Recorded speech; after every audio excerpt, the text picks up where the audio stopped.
भगवते वासुदेवाय। ओम नमो भगवते वासुदेवाय। जी जय जगन्नाथ स्वामी की जय।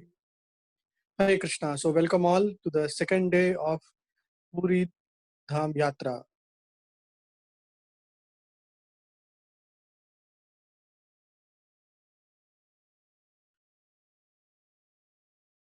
So today we are going to get to the details of Sri Mandir.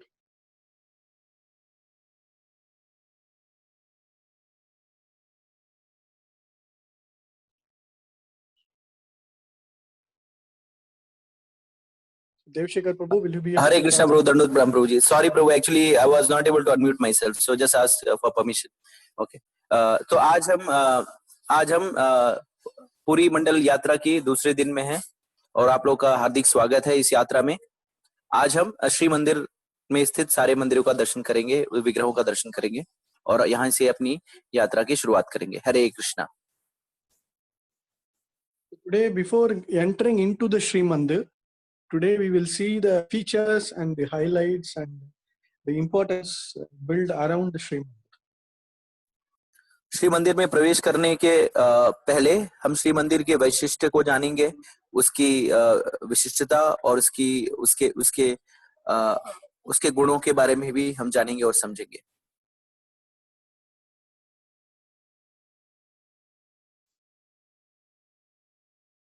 Yesterday we saw the story of how the Sri Mandir got evolved from the Satyuga time, how the Jagannath, Baladev, Subhadra, my deities were carved out. What is the story of Indradumna Maharaj and other things we saw. Finally, how the present temple was built, those things we saw yesterday. So today we will start from the same section. तो कल हम इस विषय में हमने जाना कि किस तरह से श्री मंदिर जगन्नाथ जी का प्राकट्य हुआ, किस तरह से उनके विग्रहों का निर्माण हुआ और क्या कारण थे जगन्नाथ जी के स्वरूप के बारे में, जो वर्तमान स्वरूप है उस विषय में क्या कारण थे इत्यादि, और उसके जगन्नाथ मंदिर के निर्माण के विषय में जो तत्कालीन इतिहास है उसके बारे में हमने चर्चा की। Next slide.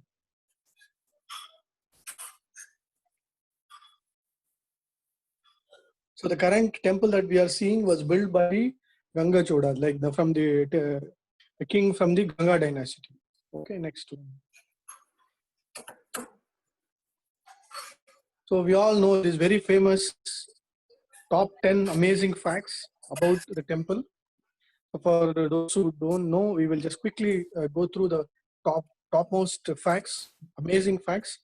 Number one is that flag that is on top of the Nilachal Chakra, the Sudarshan Chakra, it will always fly on the opposite direction of the wind.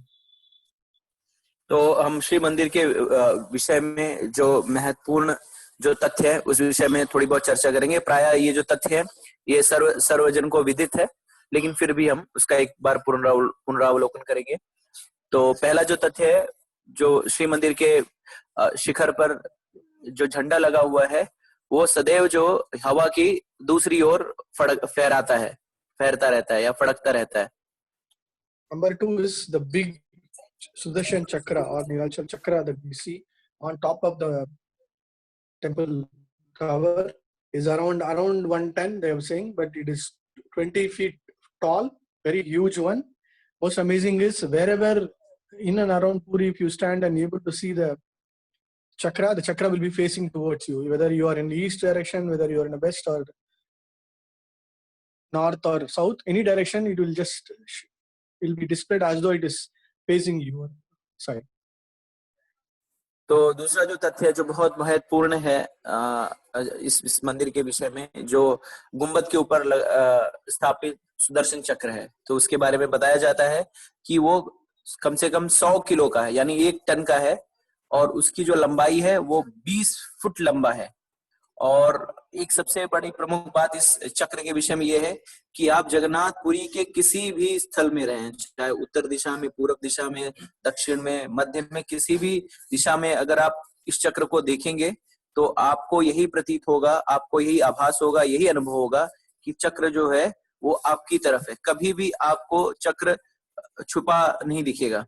प्राय जैसे होता है कि अगर कहीं लगा हो तो आपको एक ही तरफ से दिख पाएगा, दूसरी तरफ से नहीं। लेकिन इस चक्र की ये विशेषता है, कहीं भी आप खड़े हैं पूरे जगन्नाथपुरी के अंदर, और जहां से भी आप देखेंगे आपको ये चक्र आपकी ओर ही दिखेगा।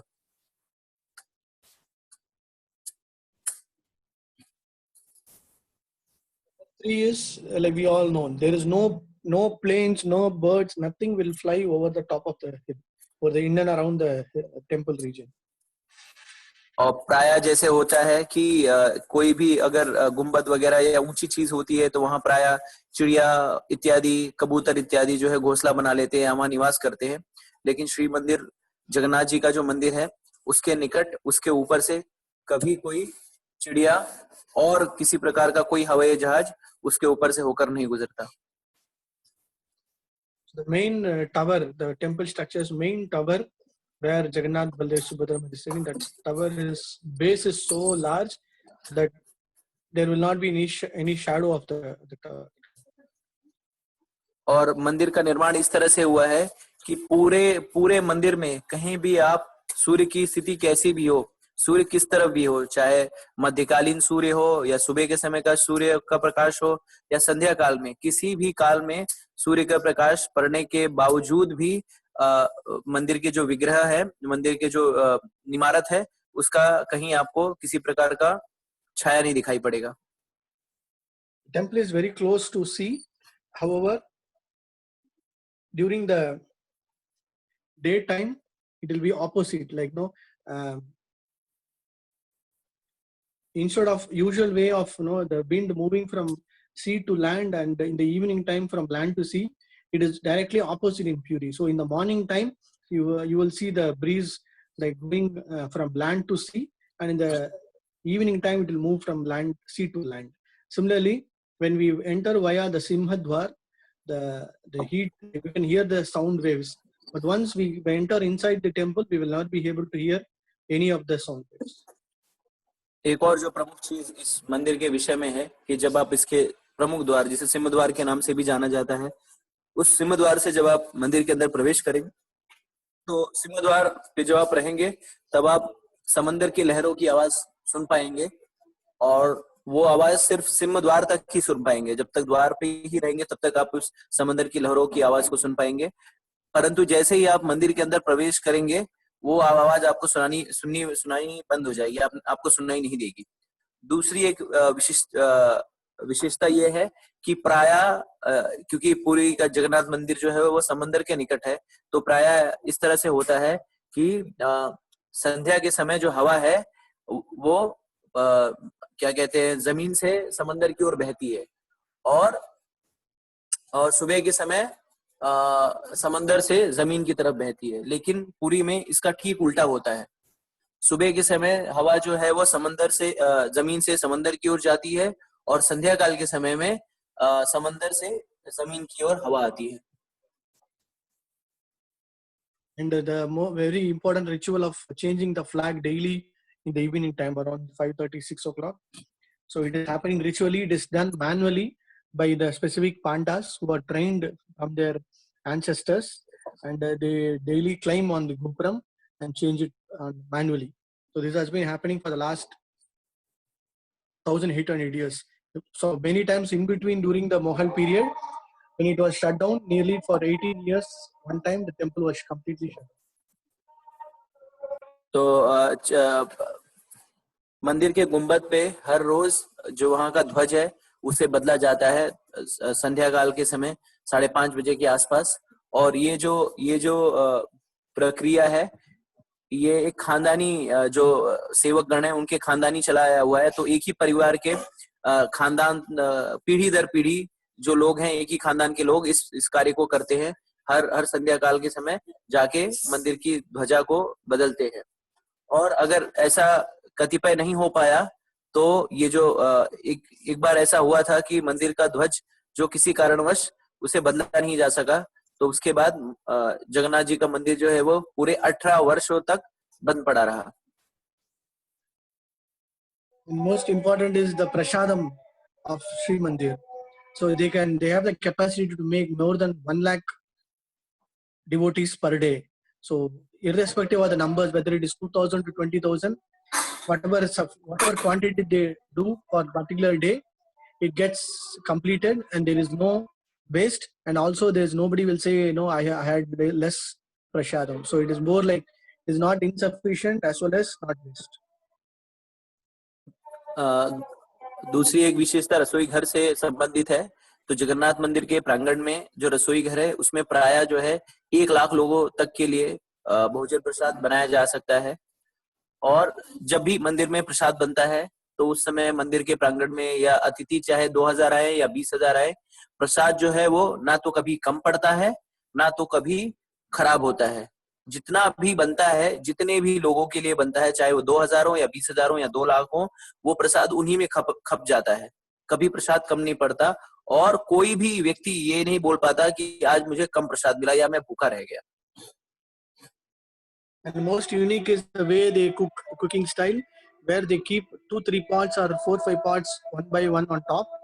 So when they start lighting the fire, the first pot that gets cooked is the topmost pot, and then followed by the next, and then finally the bottom pot gets cooked. So it's a very unique one that they are doing. So, for example, they keep completely dal in one pot, then rice in another part, and then sabjis another part. So first part with the sabjis means irrespective whether it is rice or dal, the sabjis will get cooked first, then followed by the rice and then the dal. यहाँ का जो रसोई बनाने की जो कला है वो बहुत ही अपने आप में एक अनोखी है, क्योंकि यहाँ पे हांडे जो चढ़ाए जाते हैं भोजन पकाने के लिए, मटके के रूप में हांडे भी कह सकते हैं आप, तो वो जो एक के ऊपर एक हांडे चढ़ाए जाते हैं। तो एक में जैसे प्राय जो है आजकल के दौर में कुकर होता है, डबल डेक वाला कुकर, उसी तरह से 3-4 जो स्तर पर हांडे चढ़ाए जाते हैं। तो पहले में मान लीजिए दाल है, फिर दूसरे में सब्जी है, तीसरे में कुछ और विषय वस्तु है, चौथे में कोई और सब्जी है। तो जो सबसे नीचे होगा, जो हांडा जो सबसे नीचे जिसमें आंच लगती होगी, वो सबसे अंतिम में, वो जो हांडा है वो सबसे अंतिम में पकेगा। और जो हांडा सबसे ऊपर होगा, चाहे वो दाल हो, सब्जी या चाहे कुछ भी हो, वो अंडा सबसे प्रथम वो पकेगा। तो जिसमें आंच लग रही है वो सबसे लास्ट, सबसे अंतिम में, और जिसमें आंच सबसे कम लग रही है वो सबसे पहले वो पकता है प्रसाद भोजन। Shri Mandir ki jai. Okay, next one. So it is very important that we understand what is the significance of Shri Mandir before we enter in it. So what are the main deities in Shri Mandir? Apart from Jagannath, Baladev, Subhadra Mai is my sister, and Sudarshana also is there. We saw yesterday that Sudarshana, the pole, melted during the hearing the katha. So that we also saw. But apart from these 4, main one is the beautiful form of Madan Mohan deity. Like the Madan Mohan deity is in the mood of Krishna in Vrindavan. So that is very important. So every day it is mentioned that Srimati Radharani and Gopis visit Jagannath Baladev Subhadra Mai's place here to take the darshan of Jagannath. So apart from Madan Mohan, we have Sri Devi, Lakshmi Devi, and they call it as Vishwadhatri or Bhudevi. And apart from that, there are some small deities like Krishna, Balaram, Rama, Krishna.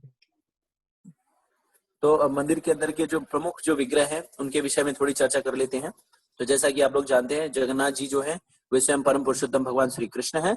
Baldev जी जो हैं वो कोई और नहीं, उनके भ्राताश्री बड़े भाई दाऊ जी बलराम जी हैं। जो सुभद्रा जी हैं वो भगवान की बहन हैं और योगमाया भी हैं, उन्हें योगमाया भी कहा जाता है।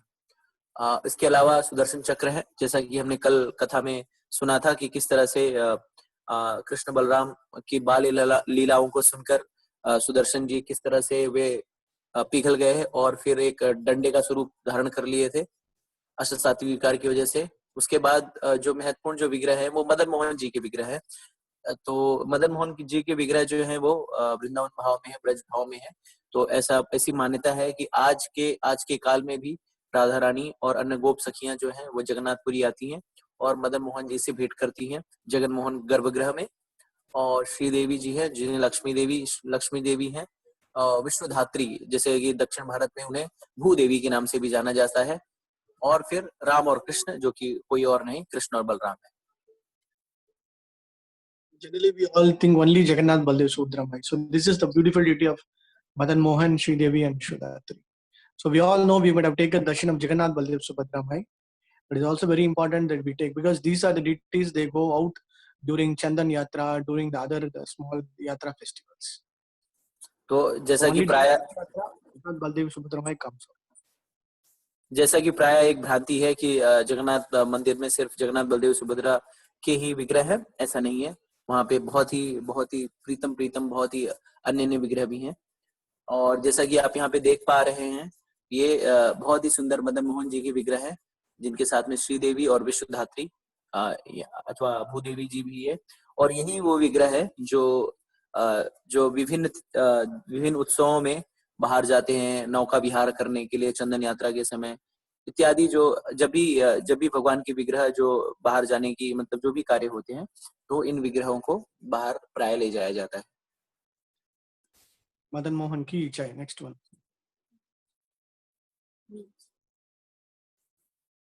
So it is very important, before we take darshan of the Shri Mandir and darshan of Jagannath, we have to understand what are all the paraphernalia and so many rituals inside the temple. So per day, every day he will change minimum 3 to 4 or maximum 8 times. His dress is getting changed. His vastra, his vesha. They call it as vesha. Vesha means dress or no dressing. So every day, for example, early morning during Mangala at the time, he's changed to a vesha called as Chemadi Varsha. And then before taking bath, it is again changed to Tadapa Vesha. And then after that, it's called Uttari Vesha. Uttari means that with the chadar. So it is made of 24 long silk. Yeah. तो हमें ये जानना भी बहुत आवश्यक है कि किस तरह से भगवान जो है उनके अलंकार होते हैं, किस तरह से उनका श्रृंगार होता है और किस तरह से उनकी पूजा अर्चना की जाती है। तो अब हम भगवान के विभिन्न वस्त्रों और अलंकार के विषय में भी जानेंगे, समझेंगे, सुनेंगे। और तो जैसा कि प्राय होता है, हर भगवान जो है प्राय प्रतिदिन, जगन्नाथ जी का प्राय प्रतिदिन 8 बार जो है वो अलंकार बदलता है। उनको नए नए वस्त्र धारण कराए जाते हैं 8 बार। तो सबसे सुबह के प्रातः काल में मंगल आरती के समय जो वस्त्र या जो आभूषण या अलंकार भगवान का किया जाता है, उसे चेमड़ी वेश कहा जाता है। और इसके बाद सुबह के समय जब भगवान स्नान इत्यादि के लिए जाते हैं, उस समय भगवान को तड़प वेश धारण कराया जाता है। और जब सुबह का जो पहला दर्शन होता है, उसमें भगवान उत्तरी वेश धारण करते हैं। और उसमें उत्तरी वेश का अर्थ है चादर, जो प्राय हम लेते हैं। और वो चादर जो है वो 24 इंच लंबा होता है और एक चादर के स्वरूप में होता है, जिसे भगवान के दिव्य शरीर पर उसे लपेटा जाता है।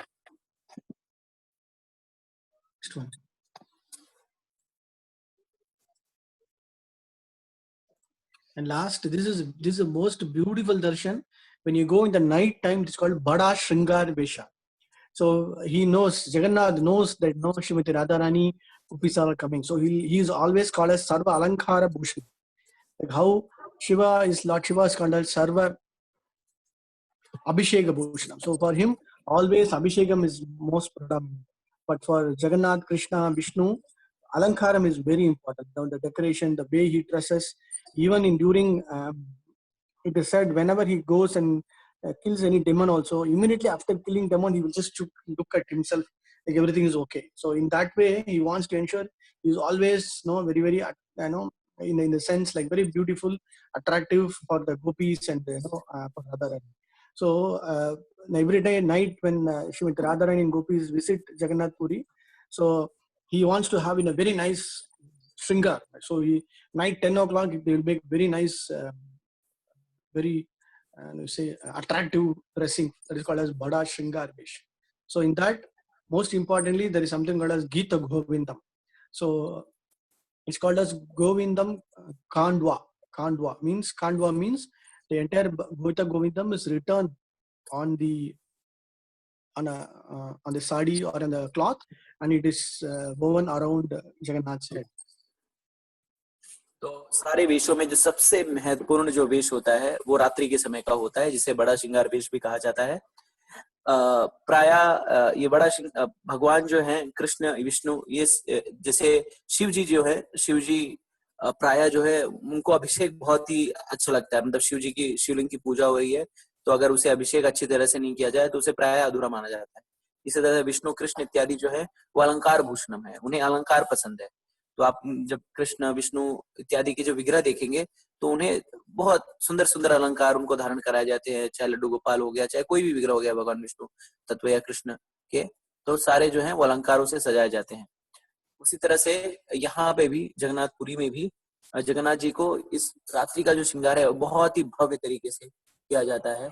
और ऐसी मान्यता है, पंडित इत्यादि कहते हैं कि क्योंकि चूंकि रात्रि के समय राधा रानी और अन्य गोपियां आती हैं, तो भगवान जो है वे अपना जो है सबसे सुंदर अपने अपने आप को सबसे सुंदर वस्त्रों से सुसज्जित करना चाहते हैं, जिससे वे गोपियों का स्वागत कर सकें। प्राय ऐसा देखा भी जाता है कि भगवान जो है अपनी लीला के दौरान भी कभी किसी अगर असुर का वध करते थे या कोई भी क्या कार्य करते थे, तो वे अपने वस्त्रों को जरूर देखते थे। अगर किसी का वध किए तो वे देखते थे कहीं उनके वस्त्र तो कहीं असुचारू ढंग से तो नहीं है।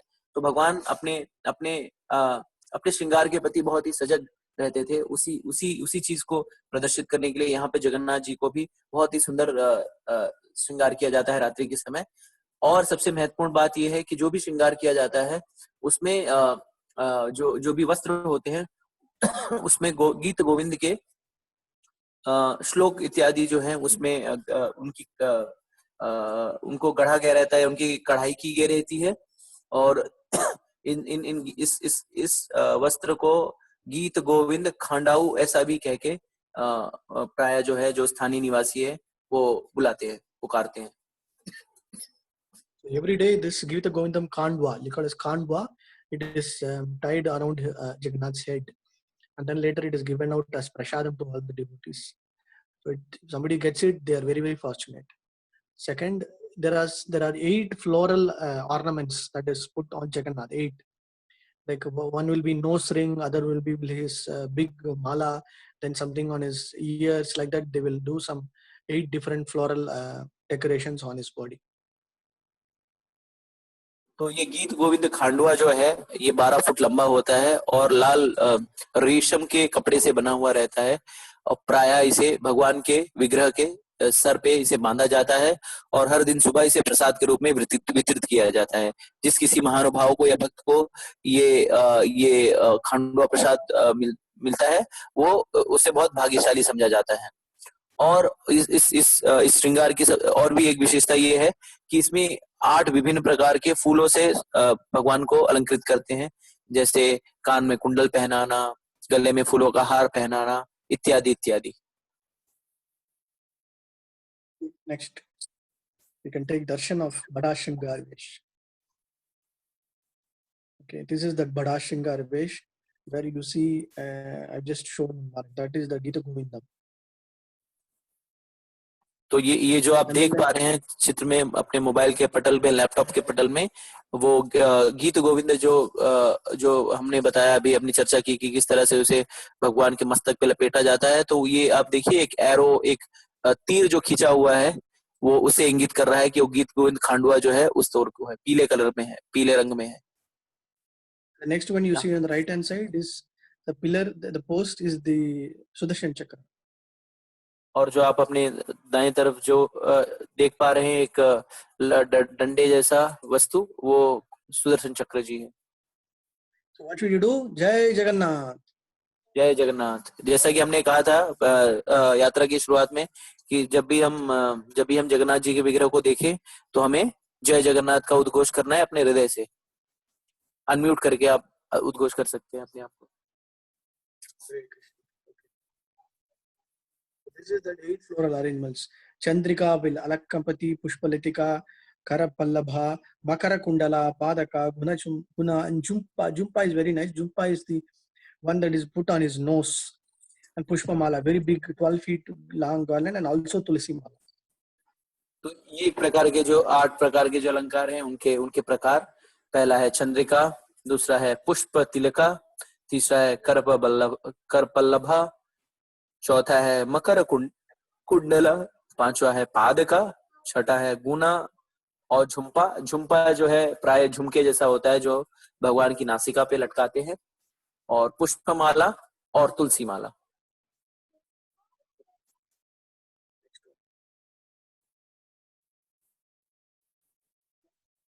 Krishna. Next, we can take darshan of Jagannath. Yes. जय Jagannath. So this one is at the night time after before going to sleep. It's called Makamala Vesha. Like after Bada Shingar Vesha, plain white color cloth for Shaina Leela. Like before going to sleep, it is changed to Makamala. Makamala Vesha means very simple white cloth. After 10 o'clock, after everything is over, before the temple is going to be shut down, around 12 o'clock something, 11:30, 12. रात्रि के समय शयन करने के समय भगवान को मखमल वेश धारण करवाते हैं, जो कि बहुत ही सादा होता है. प्रायः मंदिर के पट बंद करने के समय इस वेश को भगवान पहनाया जाता है, मखमल वेश. Yeah, here you can take the darshan of Jumpa, the nose flower garland. Yes. यहाँ पे आप झुम्पा वेश का भी दर्शन कर सकते हैं. झुम्पा जो कि एक झुमके की तरह है, भगवान की नासिका पे लटकाया गया है, फूलों का बनाया हुआ. So whatever deities you are taking darshan is the original deities from Puri. So these photos have been taken out when they came out of the temple. तो ये जो आप चित्र देख पा रहे हैं, ये विग्रह के जो चित्र हैं, छाया चित्र हैं, ये जो मूल विग्रह है उसके छाया चित्र हैं. और इनका चित्रीकरण जो है जब विग्रह को बाहर लाया गया तब किया गया. वर्तमान समय में आप विग्रह मंदिर परिसर में कोई चित्रीकरण नहीं कर सकते, किसी प्रकार का चित्र इत्यादि नहीं खींच सकते. Whatever photos we are seeing, it is all Jagannath, original Jagannath deities. और जो अभी हम चित्र देख पा रहे हैं, सारे जो है मूल विग्रह के चित्र हैं, जो कि मंदिर प्रांगण में जो भी जगन मोहन में अभी वर्तमान समय में है, जो विग्रह, उन्हीं विग्रह के ये छाया चित्र हैं.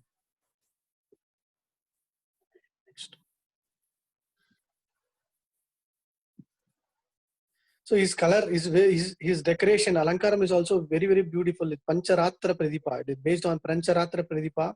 The dressing color is also very nice. Sunday, if you go, it will be red color. Monday, white color.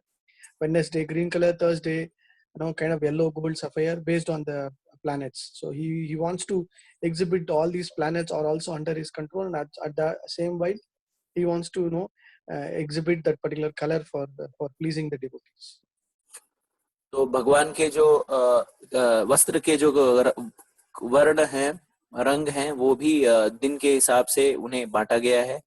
भगवान हर दिन हर वार को अलग अलग रंगों का वस्त्र इस वजह से पहनते हैं कि ये भी प्रदर्शित करना चाहती है कि सारे जो ग्रह नक्षत्र हैं वो उनके द्वारा ही संचालित हैं. और क्योंकि ये जो ग्रह इत्यादि हैं वो भगवान के एक प्रकार से भक्त हैं, तो उनकी खुशी के लिए भी भगवान उनके रंगों के जो है वस्त्र धारण करते हैं. तो रविवार के दिन लाल कलर का, सोमवार के दिन सफेद कलर का, बुधवार के दिन पिंक कलर का इत्यादि. हरे कृष्णा, जय Jagannath. Apart from that, there are some specific festival wise alankar. Okay, for example, this is called as Chandan Alankar. So during Chandan Vesha for 21 days, like say 42 days, April month time, during the Chaitra month, like Chitra month. So from the Akasha Triti, like Akshaya Triti, the 21 days and 21 days outer. So this I will let you know when we read about Chandan festival. But here we can take just darshan of the Chandan Alankar. Like that, there are some specific alankars we could quickly run through. Okay, Chandan Veshan. तो भगवान के जो है विशेष उत्सवों के दिन विशेष अलंकार होते हैं. तो आप अपने पटल पे जो छाया चित्र देख पा रहे हैं, चंदन वेश है, जो चंदन यात्रा के दौरान इस वेश को पहनाया जाता है. हम इस विषय में ज्यादा चर्चा तब करेंगे जब हम चंदन यात्रा के विषय में चर्चा करेंगे. उस समय हम इस अलंकार और इससे संबंधित कथा के ऊपर विस्तार से चर्चा करेंगे. One by one we'll see different Vesha. Okay, this is called Sona Vesha. They call it as Sona Vesha, like Suna Vesha. This is most very important one where Jagannath on the return Rath Yatra, like from Gundicha when he comes back, after when he wants to meet Lakshmi Devi, he is made so opulent with everything gold. His hands, his mukut, his thing, everything is gold.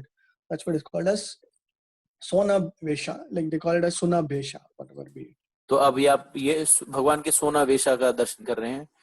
ये सोना वेश में भगवान जो है वो जब बहुड़ा यात्रा यानी कि जो उल्टी यात्रा जो कुंडेचा मंदिर से आप श्री मंदिर की ओर निकलती है, और जब भगवान श्री मंदिर के द्वार पे पहुंचते हैं लक्ष्मी जी से भेंट करने के लिए, तो उस समय क्योंकि लक्ष्मी जी से उन्हें भेंट करना होता है, इसलिए भगवान जो है अपने सारा जो अलंकार है उस दिन उनका स्वर्ण का होता है। उनका मुकुट, उनके उनके वस्त्र, मतलब उनसे उनसे संबंधित सारी विषय वस्तु जो है वो सब सोने से लदी हुई होती है, सोने से बनाई गई होती है। जैसा कि आप चित्र में देख पा रहे हैं, एक जो विशाल मुकुट है वो सोने का मुकुट, और हाथ में हाथ भी जो है वो सारे सोने का चक्र और आप शंख देख पा रहे हैं वो भी सोने का बना हुआ है। Jai Jagannath. Okay, जय next one. जगन्नाथ।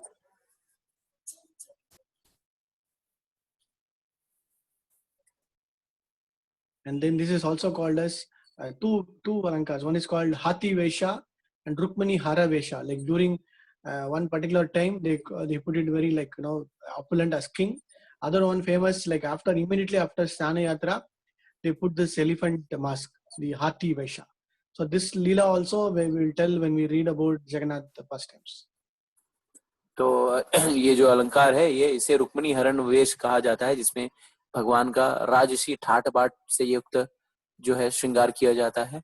और इसके साथ में एक हाथी वेश भी है जहाँ पे जगन्नाथ जी को हाथी का वेश पहनाया जाता है। तो इस विषय में हम विस्तार से चर्चा तब करेंगे जब हम जगन्नाथ जी से संबंधित लीलाओं का विस्तृत वर्णन जब विस्तृत चर्चा करेंगे उस समय है इस लीला के विषय में विस्तार से चर्चा करेंगे। Next one.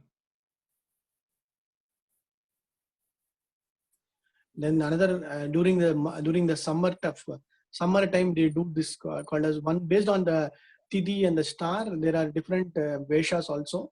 One is called as Vana Bhojana Veshna. Like in the mood of Vrindavan, the entire altar paraphernalia is decorated beautifully like Vrindavan with so much of grass, peacock, cows, everything placed inside the altar. And Jagannath, Baldev, Subhadramai also they are dressed like cowboys. Like they are made like cowherd boys, like with stick, with danda, everything. Like they are ready to go for a picnic with a tiffin box, and the pot, carry everything. तो ये जो वेश देख पा रहे हैं इसे one भोज वेश भी कहा जाता है। ये वृंदावन के भाव को प्रदर्शित करने के लिए इस अलंकार ये अलंकार किया जाता है। और विशेष अलंकार जो है जगन्नाथ जी की विशेष तिथियों पे की जाती हैं। तो जैसी तिथि होगी, जिस तरह का नक्षत्र होगा, ग्रह इत्यादि, उस हिसाब से जो पंडे हैं, पुजारी हैं, उस हिसाब से उनके जो अलंकार जो है वो करते हैं। और ये सारे जो हैं वो एक प्रकार से तय होती है कि किस समय किस तरह का अलंकार किया जाएगा। तो ये वन भोज वेश अलंकार में जो है भगवान को, जगन्नाथ जी को गोपाल के स्वरूप में गोपाल के स्वरूप का अलंकार किया जाता है, जिसमें भगवान को खाने की पोटली दी जाती है, हाथ पे डंडा दिया जाता है और उस तरह से अलंकार किया जाता है कि जिस तरह से जगन्नाथ जी जो है वो गौचारण के लिए जा रहे हों। Next one is very nice one called as Kaliya Dhamana Vesha. Like how Krishna killed Kaliya and danced on the hoods or the head of King Snake Kaliya. So what they will do is they will create one kind of doll structure like inside the altar with a big hood, and then Jagannath will be placed on top of that King Kaliya, and they will also create some kind of way where decoration where they will bring the tail of Kaliya as kind of an alankaram on top of Jagannath, on Jagannath. तो ये जो दूसरा अलंकार जो देख रहे हैं बहुत ही विशेष तरह का अलंकार है जिसे कालिया दमन वेश कहा जाता है। ये उस लीला को प्रदर्शित करता है जब भगवान ने अपने बाल स्वरूप में कालिया के अहंकार को चूर किया था। और इसमें इस तरह से अलंकार करते हैं कि एक प्रकार का एक छोटा सा गुड्डा ले आते हैं जो सांप के स्वरूप में होता है, और उस विग्रह उसे इस तरह से स्थापित करते हैं कि ये ऐसा आभास हो कि वो सर्प जो है, सर्प के ऊपर जो है जगन्नाथ जी जो हैं वो खड़े हुए हैं। और सर्प को और अच्छे से समझाने के लिए उस सर्प की जो पूंछ है वो उस तरह से घुमाया जाता है कि वो भगवान के विग्रह को पूरी तरह से घूम जाए और ऐसा प्रतीत हो कि भगवान जो है वो कालिया नाग का दमन कर रहे हैं। जय जगन्नाथ। जय Jagannath. And then this one we all know, Pralambasura Vesha, where Balram was carried away by an asura called Pralambasura. So similarly, that day for Balram deity, they will create one big asura kind of a form structure, and they will place on top of that particular sitting structure Balram, and look like it will be like Pralambasura, where Pralambasura is carrying Lord Balram. That is called as Pralambasura Vesha. Pralambasura वेश में प्रलंबासुर के वध के लीला का प्रदर्शन किया जाता है, जिसमें श्री बलराम जी के विग्रह के निकट एक राक्षस बुड्ढे को रखा जाता है और उसे इस तरह से श्रृंगार होता है कि ऐसा प्रतीत होता है मानो बलदेव जी को वो राक्षस जो है प्रलंबासुर उठा के ले जा रहा हो। तो ये श्रृंगार उस प्रलंबासुर वध की लीला को प्रदर्शित करने के लिए किया जाता है। Jai Jagannath. Okay, next one. जय जगन्नाथ।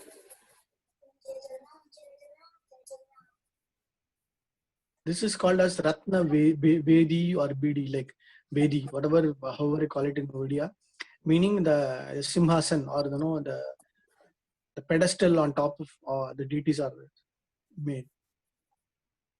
तो ये जो छायाचित्र जो देख पा रहे हैं, ये इसी के ऊपर जो जगन्नाथ बलदेव सुभद्रा जी के जो विग्रह हैं विराजमान होते हैं और इसे रत्न वेदी भी कहा जाता है, और जिसपे विग्रह जो हैं रत्न सिंहासन, रत्न वेदी इत्यादि नाम से भी जाना जाता है। This was taken inside the altar, very very auspicious photo, where you see all the pandas are doing alankaram of Jagannath Baldev Subhadramai on top of the Ratna Vedi. ये बहुत ही दुर्लभ छायाचित्र है, प्राय जो है हम इस प्रकार के चित्र जो हैं हमें मिलते नहीं है, क्योंकि ये गर्भगृह के अंदर लिया गया चित्र है, जिसमें आप देख सकते हैं किस तरह से जो 3 पंडा हैं वो जगन्नाथ बलदेव सुभद्रा मैया के श्रृंगार में रथ हैं। Jai Jagannath Baladev. जय Jagannath. Okay, next one. And also very importantly, the offerings. It is very important. It is mentioned in Shastras. The Lord's mercy will flow through his various forms. So in Jagannath Puri, Lord's complete mercy is through his boga, through which is converted into prasadam. So irrespective of whichever state position, where if you get Jagannath prasadam, you just have to grasp it and honor it. So we have to just quickly run through his main daily offerings. तो ऐसा प्राय कहा जाता है कि हर विग्रह के अपने भगवान के तरीके होते हैं, जिससे उनकी कृपा जो है वो धारा की तरह प्रभावित होती है। तो जगन्नाथ जी के विषय में जो उनकी कृपा है वो प्रसाद स्वरूप में प्रभावित होती है, और जगन्नाथपुरी का ये वैशिष्ट्य है कि वहां पे प्रसाद ग्रहण करते समय किसी भी जाति पाति वर्ण सामाजिक स्तर किसी का भी किसी तरह का कोई भेदभाव नहीं होता। जगन्नाथ जी के समक्ष सारे जो जीव हैं वो एक समभाव में है, और प्रसाद ग्रहण करते समय किसी या तो कोई चांडाल भी हो कुत्ता भी हो तो भी उसी स्थल पर प्रसाद ग्रहण करता है जिस स्थल पर कोई ब्राह्मण या कोई जो है पढ़ा लिखा व्यक्ति कर रहा हो। So some of the main offerings and dhupa, we'll also see the dhupa put together. Early morning, first one is called as Gopal Vallabh Bhoga. That includes all these, whatever you have mentioned, like kuva, lavuni, and some coconut grating, coconut water, ripe bananas, etc. And after around 10 a.m., it's called Sakala Dhupa. There are around 13 items with mantha fully, like they make some kind of cake and all, they'll give it. So it is mentioned that in Puri, so Jagannath's hand will never become dry. So the moment he takes one set of prasadam, honor boga, immediately after he finishes, then the next one will be ready. So his hand will be always wet. In the sense, he is always ready to honor boga. तो ऐसी मान्यता है कि जगन्नाथपुरी में जगन्नाथ जी के हाथ जो हैं और हाथ जो हैं वो कभी भी एक प्रकार से सूखेंगे नहीं या खाली नहीं रहेंगे। जैसे ही वे कुछ खाएंगे उसके बाद जैसे हाथ धो के वो थोड़ा सा वो विश्राम करने ही जा रहे होंगे, फिर से उन्हें दूसरा भोग जो है फिर से आ जाएगा। इस तरह से पूरे दिन जो है जगन्नाथ जी वो भोजन ही करते रहते, भोग ही खाते रहते हैं। तो जो सुबह का सबसे पहला भोग जो जगन्नाथ जी को लगता है उसे गोपाल वल्लभ भोग कहा जाता है, और उसमें 7 प्रकार के जो है 7 प्रकार की चीजें होती हैं, जैसे पुआ, लहुनी, नारियल का बना हुआ कुछ लड्डू, नारियल पानी और चीनी से बना हुआ खाई, दही और केला। और 10 बजे जो भोग लगता है भगवान को, उसे सकल धूप भोग कहा जाता है, जिसमें 13 प्रकार के खाद्य पदार्थ होते हैं, जिसमें मंथा, पुला और किसी प्रकार का केक इत्यादि भी होता है, इंडूरी। Okay, next.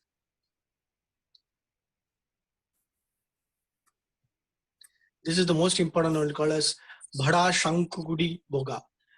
Around afternoon time, it is like so big, it is like 200 different 100 more than so many varieties, and it is placed in a place called as Bhoga Mandapa, like just opposite, little away from the Ratnabedi.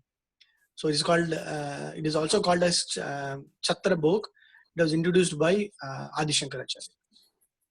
तो ये जगन्नाथ जी के सबसे महत्वपूर्ण जो भोग होता है वो बड़ा शंकुड़ी भोग होता है, जो कि मध्यकाल के समय लगता है। और इसकी शुरुआत जो है 8वीं ईस्वी सन में आदि शंकराचार्य जी ने कराई थी। इसे छत्र भोग भी कहा जाता है। और ये रत्नबेदी के पास, रत्नबेदी के निकट कम से कम 200 फीट दूरी में इतने सारे खाद्य पदार्थ होते हैं कि ये 200 फीट की जगह जो है उससे भर जाता है। 200 फीट की जगह जो है इस खाद्य पदार्थों से भर जाती है। The place itself is called as Bhoga Mandap.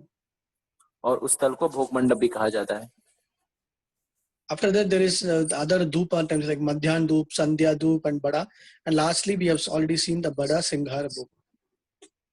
तो इस तरह से मध्यकाल में मध्याह्न के समय भोग लगता है। फिर संध्या के समय 8 बजे के निकट भोग लगता है, जिसे शयन धूप कहा जाता है। और सबसे आखिरी जो भोग है वो बड़ा श्रृंगार भोग, जो रात्रि के समय जगन्नाथ जी को चढ़ता है। Okay, Jagannath ki jai. Okay, next one.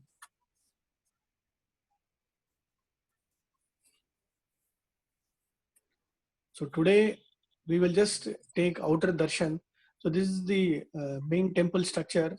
There are two main important large walls called as Mehananda Prachira and Kurma Prachira. Like there is an outer wall and then there is an inner wall. तो जो अब हम जगन्नाथ जी के मंदिर के निर्माण के विषय में थोड़ी जानकारी पाएंगे। तो इस मंदिर में 2 प्राचीर है। एक को मेघनाथ प्राचीर कहा जाता है और दूसरे को कूर्म प्राचीर कहा जाता है। मेघनाथ प्राचीर जो बाहरी दीवार है उसे कहा जाता है, जो आंतरिक दीवार है उसे कूर्म प्राचीर कहा जाता है। So whomsoever not able to enter the temple complex, they will take a parikrama around this wall, compound wall, and it is said that whomsoever takes parikrama on compound wall, they will get the same benefit of taking darshan of Jagannath. तो प्राय जगन्नाथ जी के मंदिर में जो सिर्फ हिंदू हैं उन्हीं अंदर जाने देते हैं। तो इस वजह से कई जो दूसरे जाति पाति या जो भी धर्म के लोग हैं वो अंदर नहीं जा पाते। तो ऐसी मान्यता है, ऐसा कहा जाता है कि अगर कोई व्यक्ति जिसे अंदर ना जाने दिया जा रहा हो, अगर वो इस पूरे मंदिर के प्रांगण की एक बार चारों तरफ से परिक्रमा लगा दे तो उसे वही फल प्राप्त होता है जो जगन मोहन में जाके रत्नवेदी पे भगवान के दर्शन करने से होता है। Next.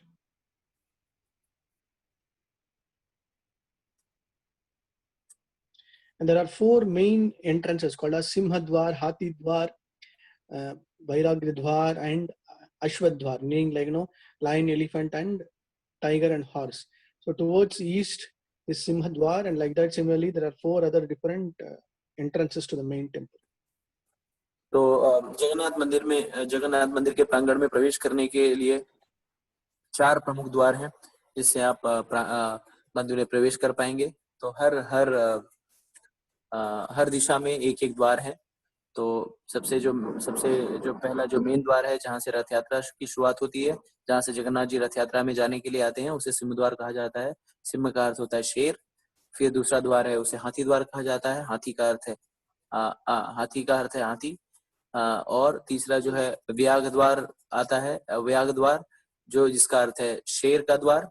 और चौथा है जो है अश्व द्वार। अश्व का अर्थ होता है घोड़ा, तो जहाँ पे घोड़ा हो वो अश्व द्वार है। Jai Jagannath. Okay, next one.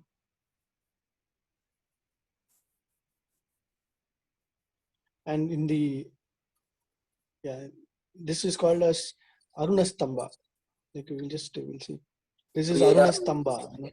Yeah, this is opposite to Simhadwar, which was brought from Konark. There was one Maratha guru called Brahmachari Gosai, so he brought and installed in front of the Simhadwar. तो ये गरुण स्तंभ है नहीं, जिसे Aruna स्तंभ. अरुण स्तंभ. Okay bro. तो ये अरुण Garuda स्तंभ स्तंभ है. is inside the altar. Yes. Okay bro. माफ कीजिए, ये अरुण स्तंभ है और इसे कोणार्क से लाया गया था एक मराठा व्यक्ति के द्वारा जिसका नाम था गुरु ब्रह्मचारी गोसाई, जिसने इस अरुण स्तंभ को कोणार्क से लाकर यहाँ पर स्थापित करवाया था, इस स्थल पर स्थापित. So this is Aruna Stamba means the Aruna is the charioteer of the sun god. तो अरुण का अर्थ होता है सूर्य देवता का जो रथ चालक हो या सारथी हो. Okay, next one. So this is the one that we are going to enter. Maybe tomorrow morning or tomorrow evening we will enter. Yes. So this is, we are ready. Okay, we are ready to enter Jagannath Shri Mandir ki jai. Before entering, we have to take darshan of Patita Pavan. तो अब हम मंदिर में प्रवेश करने के लिए तैयार हैं. तो सिंहद्वार से हम मंदिर के अंदर प्रवेश करेंगे. तो जब हम मंदिर के अंदर प्रवेश करने जाते हैं तो मंदिर में प्रवेश करने के द्वार पे ही पतित पावन जी का विग्रह है. Patita Pavan Jagannath ki jai. So yeah, so what is the history? How did he come? So there was one king called as Gajapati Ramachandra Dev. So when during the Mughal invasion, lot of Mughal people were forcing and they were trying to convert everybody. So there was one condition from that Hussain, that Nawab, from Muslim kings, that if you marry, if you become a Muslim, then we will leave the temple. We will not do anything like that. There was a condition. There was so much pressure when the king, in order to save the kingdom, in order to save the Puri temple, in order to save for others, he sacrificed his life by marrying a Muslim girl. So because he married a Muslim girl, he was not allowed inside the temple. Because he had made a sacrifice, all the Pandas decided what to do, and then finally they brought one more form of Jagannath installed exactly in the entrance here, so that every day the king can take darshan of the Patitana Pavana. So after that, it became a ritual that whomsoever is not able to take darshan of Jagannath, they just come and take darshan of Patita Pavan Jagannath, and they will get the same benefits of taking darshan of the Jagannath inside the Jagan Mohana. So, कथा ऐसी है, बहुत विस्तार से कथा कही जा सकती है, लेकिन संक्षेप में ऐसा समझिए कि 1700 ईस्वी सन में जब मुस्लिम आक्रांताओं ने पूरे भारतवर्ष में मंदिरों को तहस नहस करने के उद्देश्य से आक्रमण किया, कई मंदिरों को भी ध्वस्त कर दिया, तो उसी समय उड़ीसा राज्य में भी जो मुस्लिम राजा था वो इस जगन्नाथ मंदिर को ध्वस्त करना चाहता था. और उस समय के राजा गजपति रामचंद्र देव, उन्होंने जाके उससे बातचीत की और उसने कहा कि अगर तुम मेरी पुत्री से विवाह कर लोगे और इस्लाम को अपना लोगे, इस्लाम धर्म को अपना लोगे, तो मैं ये जगन्नाथ जी के मंदिर को ध्वस्त नहीं करूंगा. तो इस खातिर जगन्नाथ जी के मंदिर को ध्वस्त होने से बचाने के लिए और भक्तों को कष्ट ना हो, मंदिर बंद ना हो, दर्शन इत्यादि बंद ना हो, इस वजह से उसने उस मुस्लिम राजा की लड़की से विवाह कर लिया, निकाह कर लिया और इस्लाम धर्म को अपना लिया उसने. और जब जगन्नाथ जी के पंडों को या वहां के भक्तों को पता चला कि राजा ने इस्लाम अपना लिया है, क्योंकि वो मुसलमान हो गया था, तो इसलिए वो मंदिर में प्रवेश उसके लिए वर्जित हो गया था. इस वजह से वो मंदिर के अंदर प्रवेश नहीं कर पा रहा था. और जगन्नाथ, क्योंकि राजा जो था वो जगन्नाथ जी का बहुत ही बड़ा भक्त था, इसलिए वहां के पंडों ने इस मंदिर के सिंहद्वार के निकट ही पतित पावन के विग्रह को स्थापित किया, जो कि जगन्नाथ जी की प्रतिभू मूर्ति एक प्रकार से कह सकते हैं, उसको स्थापित किया. ये इसलिए जिससे सुचारू तरीके से राजा गजपति रामचंद्र देव जब भी आए और इस विग्रह का दर्शन कर पाए और जगन्नाथ जी का दर्शन कर पाए इस तरह से. तो ऐसा कहा जाता है. आज वर्तमान काल में भी जिन किसी भक्तों को उनके धर्म की वजह से इस मंदिर में प्रवेश नहीं दिया जाता, तो वे जो है सिर्फ पतित पावन के दर्शन करते हैं. तो पतित पावन के दर्शन करने मात्र से ही उन्हें जगन्नाथ बलदेव सुभद्रा मैया के विग्रह के दर्शन करने का जो फल है वो स्वयं ही प्राप्त हो जाता है। The Pavan Jagannath ki jai. जय। Okay, next one. So, okay. Do you have time? Mm, Maybe, yeah. Maybe we'll stop here or continue. How many more are there, Prabhu? One or two? I think this is the last one. No, we have 22 पहाचा. We have 25 more, Prabhu. 25 more. Go. Yeah. Keep going. Okay, I think then we'll stop here. Tomorrow we will get inside the temple. तो आज हम यहीं पे विश्राम करेंगे और आगे की यात्रा की शुरुआत कल करेंगे। आप लोग से विनती है कि कल 8 बजे जो है वो फिर से एक बार जुड़ने का प्रयास कीजिए और ज्यादा लोगों को जोड़िए, जिससे ज्यादा लोग इस कथा के बारे में जान पाए, निःशुल्क यात्रा में सहभागी हो पाए। अब किसी भी महानुभाव को अगर कोई प्रश्न हो तो हाथ ऊपर करके अपने प्रश्न को पूछ सकता है। मोबाइल में अपने हाथ ऊपर कीजिए, एक एक करके अपने प्रश्नों को निराकरण करिए। हरे कृष्ण।